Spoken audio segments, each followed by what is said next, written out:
दोस्तों आज हम बात करेंगे उस खतरनाक खेल की जो लोकतंत्र को बर्बाद कर रहा है। विज्ञापन की राजनीति में बिकाऊ मीडिया इतना नीचे गिर गया है कि सरकार के तलवे चाटने लगा है। जो अखबार कभी जनता की आवाज थे, आज बहुत से अखबार सत्ता के चाटुकार बन गए हैं। और कभी पत्रकार कलम से सच लिखते थे, आज बहुत से पत्रकार विज्ञापन के लिए सत्ता की गोद में बैठ गए हैं। और दोस्तों एक ताजा मामला भी आया है दैनिक जागरण और समाजवादी पार्टी के बीच झगड़े का, जिसमें समाजवादी पार्टी के एक सिपाही ने दैनिक जागरण के ऊपर लीगल नोटिस भेज दिया है और जिसके बाद अब दैनिक जागरण पर आफत आ सकती है। आखिर किस मामले को लेकर समाजवादी पार्टी के नेता ने दैनिक जागरण पर नोटिस भेजा है और जानेंगे कि आखिरकार दैनिक जागरण पर क्या कार्यवाही हुई है। दोस्तों दैनिक जागरण ने एक पोस्ट किया था कि सपा सरकार में एक ही जात के थे 86 में से 56 एसडीएम। योगी सरकार ने मेरिट और कैलेंडर से बदली पूरी तस्वीर।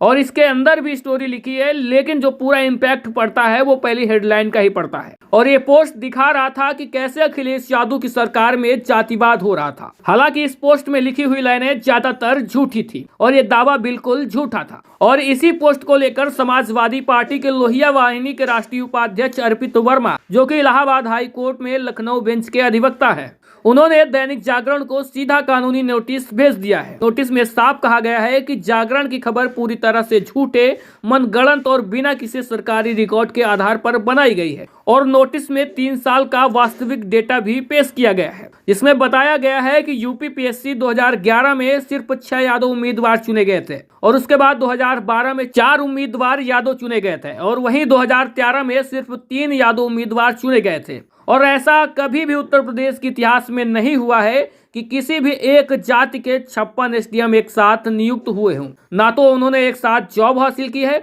और ना ही उत्तर प्रदेश में कभी भी किसी भी सरकार में एक साथ किसी भी जाति के 56 एसडीएम नहीं रहे हैं। यानी कभी उनकी ना पोस्टिंग हुई है, ना कभी चयन हुआ है किसी भी जाति के। बल्कि पोस्ट को ऐसा फैलाया जाता है, ऐसा बनाया जाता है कि सिर्फ एक जाति विशेष के लोगों को सारी नौकरियां दे दी गई थी, जिससे कि दूसरे समाज के लोग आहत हो जाएं और उससे अलग हो जाएं। और इस नोटिस में जागरण पर गंभीर आरोप लगाए गए। उसमें लिखा गया है कि बिना तथ्य जांचे रिपोर्ट छापी गई। और दूसरा कि जातिगत नफरत फैलाने की कोशिश हुई। तीसरा कि समाजवादी पार्टी की राजनीतिक छवि को नुकसान पहुंचाया गया। और चौथा ये कि खबर सत्ता पक्ष के विज्ञापन हित में चलाई गई। तो इस नोटिस में जागरण से कुछ मांग भी रखी गई है। पहली मांग है कि खबर हटाओ और दूसरी मांग है कि सार्वजनिक माफी मांगो और तीसरी मांग है कि मानो कि ये आंकड़ा फर्जी था और चौथी मांग है कि आगे से ऐसी फेक रिपोर्ट मत छापना। और चेतावनी भी है कि अगर 24 घंटे में जवाब नहीं मिला तो मानहानि का केस होगा, पीसीआई के नियमों के तहत शिकायत की जाएगी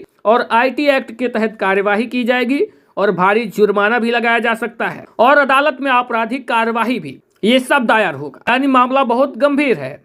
तो वहीं सपा नेता के इस लीगल नोटिस के बाद दैनिक जागरण ने यूपीपीएससी में चयनित 86 में से 56 यादव की झूठी खबर को अपनी वेबसाइट और पेज से भ्रामक मानते हुए हटा दिया है। यानी कि समाजवादियों के सामने दैनिक जागरण फिलहाल घुटनों पर आ गया। लेकिन इसके पीछे एक सवाल और है कि ऐसा मीडिया आखिरकार क्यों कर रही है। सीधी बात है कि सरकारी विज्ञापन के लालच में मीडिया ऐसे काम करती है, क्योंकि जितना ही ज्यादा विज्ञापन सरकार देगी उतना ही अखबार सरकार के गाने गाएगा और विपक्ष का गला दबाया जाएगा। क्योंकि हम रोज देखते हैं कई मीडिया हाउस सत्ता के आगे घुटने टेक रहे हैं।